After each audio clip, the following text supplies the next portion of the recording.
The old man sat alone on the park bench, staring at the ground as if searching for something lost in time.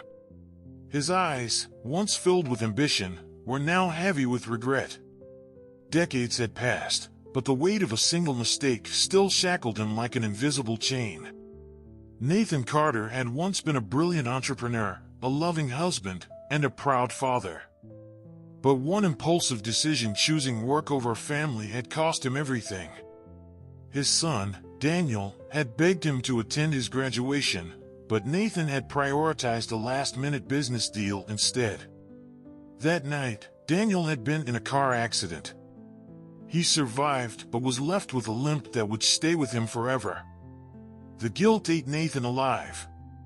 He never forgave himself. He stopped calling. Stopped visiting. The shame was too heavy. Now, after years of isolation, he had convinced himself that Daniel would never want to see him again.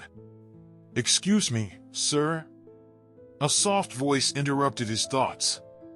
Nathan looked up to see a young boy, no older than 10, holding a crumpled piece of paper.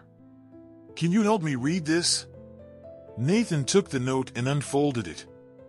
The words were shaky, as if written by a child learning to spell.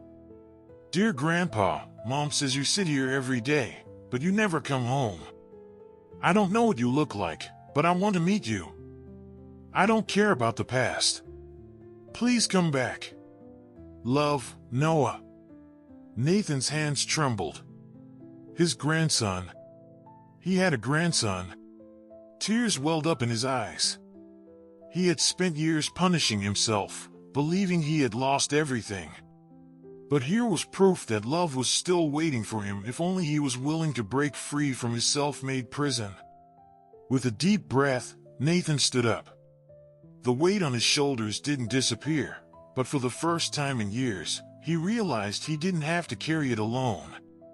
It was time to go home. Regret is a prison of our own making, but forgiveness is the key that sets us free. It is never too late to mend broken relationships and start again.